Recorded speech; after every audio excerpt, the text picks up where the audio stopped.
सब कुछ दिया है बाबा तेरा शुक्रिया। ओम शांति। Welcome to new vlog.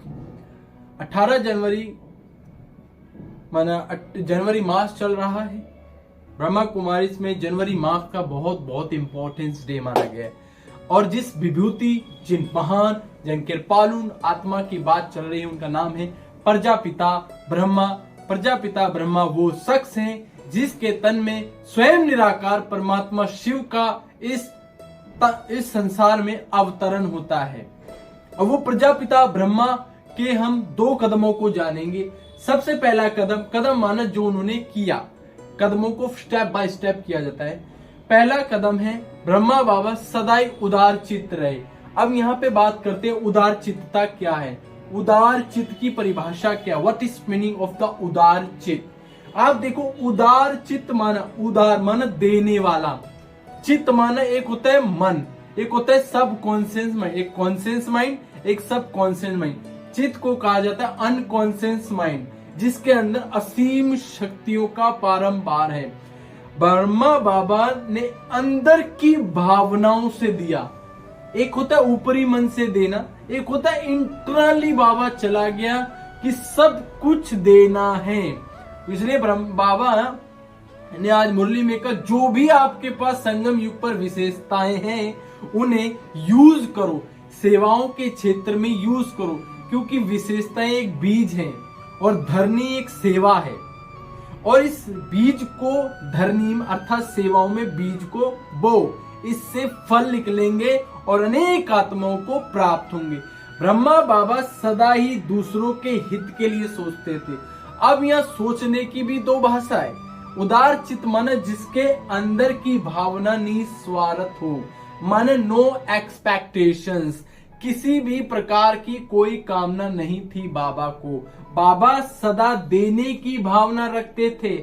I don't compete the anyone, I compete with myself. बाबा सदा कहते थे, मुझे परवाह नहीं है कौन कैसा है, मुझे इस बात को सोचना हूं मैं कैसा हूं, मुझे सदा देना है। देने वाला ही देवता बनता है। आप देखो, प्रकृति के 5 तत्व पृथ्वी, आकाश, वायु, जल, अग्नि, ये सदा देते हैं। सूर्य हो या अग्नि हो या जल हो, वायु, सब देते हैं, कभी ये लेते नहीं है। कभी सुना पेड़ ने अपना फल खा लिया हो, जल ने अपना पानी पी लिया, ये सदा देते हैं। इसलिए भगवान कहते हैं जो देते हैं उनकी झोली सदा भरपूर रहती है। इसलिए सदा देने की भावना हो। कब? कौन सी? चित्त, सब कॉन्शियस में अंदर की भावना हो, देना है, क्योंकि देना माना खुशी। बाबा कहते हैं जो खुश रहता है वो खुशियां बांटता है। सेकंड आता है बाबा सदा पालनहार रहे। अब यहाँ बात क्या होती है, पालनहार का मतलब क्या होता है। एक जैसे आपको पता है सबके बच्चे होते हैं, लौकिक माँ बाप माने जो शरीर के पिता होते हैं, वो अपने बच्चों की पालना करते हैं। वो अपने बच्चों को अच्छे से अच्छा और अच्छे से अच्छा देना चाहते हैं। ऐसी ब्रह्मा बाबा ने अपने एक स्वमान में स्थित हो गया कि मैं प्रजापिता ब्रह्मा हूं। बाबा हमें स्वमान देते, मीन्स टाइटल। तो बाबा ने सोचा, यार मैं प्रजापिता ब्रह्मा हूं, भगवान शिव बाबा ने मेरे ऊपर एक रिस्पॉन्सिबिलिटी दी है कि तुम्हें संसार की पालना करनी है। तो बाबा ने विचार किया पालना कैसे की जाती है। लौकिक माँ बाप भी अपने बच्चों को अच्छे से अच्छा देते, तो बाबा ने अपने बच्चों को अच्छे से अच्छी पालना दी। पालना माना खुद करके सिखाना।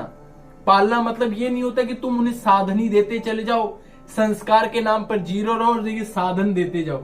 आजकल कलयुग में क्या हो रहा है, लोग माँ बाप अपने बच्चों को केवल अधिक से अधिक साधन दे रहे हैं, संस्कार नहीं दे रहे। बेटियों को शादियों में कार दे रहे हैं, संस्कार नहीं दे रहे हैं। इसलिए संसार में क्या है, टकराव है। ब्रह्मा बाबा कहते थे मैं इन बच्चों की पालना करता हूं, करना चाहता हूं, लेकिन पालना का एक ही तरीका है, पहले मैं हर चीज को खुद करूंगा। जब मैं खुद करूंगा तो ये बच्चे मेरे द्वारा सीखेंगे, मुझसे समझेंगे और यही मेरी पालना होगी। और ये बच्चे जब उसी चीज को करके मुझे दिखाएंगे तो वो होगा पालना का रिटर्न होना। इसलिए बाबा हर चीज को करते थे और बाबा बहुत डाउन टू अर्थ थे, जिसे शिव बाबा कहते निर्माणता ही महानता है। और बाबा ने कहा निर्माणता सदा सुखदायी होती है। जो व्यक्ति निर्माण होता है लोग उससे मिलना चाहते हैं, इसलिए ब्रह्मा बाबा से हर कोई मिलना चाहता था, बात करना चाहता था। ब्रह्मा बाबा इज नॉट कॉमन मैन, क्योंकि उन्होंने इतना बाबा को, शिव बाबा को अपने अंदर समा लिया। इसलिए कहते हैं आदम को खुदा मत समझो, आदम को खुदा मत समझो, आदम खुदा के नूर से जुदा नहीं, और आदम भी खुदा से कम नहीं, क्योंकि भगवान को अपने अंदर नस नस में उन्होंने संभाली। माना उनकी याद, उनका प्यार, उनकी एक एक चीजों को उन्हें अपने अंदर समाना शुरू किया। तो दो चीजों को याद रखना है, एक उदार चित, माना अंदर की भावना हो, देने की निस्वार्थ भावना। सामने वाला क्या दे रहा, आई डोंट केयर, मुझे अच्छे से अच्छा देना है। सेकंड, पालनहार बनना है। पालनहार माना क्या होता है, दूसरों की पालना, संसाधनों से नहीं, खुद करके सिखाने वाला ही पालना करने वाला होता है। अधिक जानकारी के लिए आप अपने नजदीकी प्रजापिता ब्रह्मा कुमारी सेंटर्स जाकर इसकी मोर डिटेल जान सकते हैं। याद रहे, अभी नहीं तो कभी नहीं, स्वयं निराकार परमात्मा वर्तमान समय आकर हमें राजयोग सिखा रहे हैं। What is meaning of the Rajyoga? For more details to going to Prajapita Brahma Kumaris. Rajyoga एक जीवन जीने की कला है।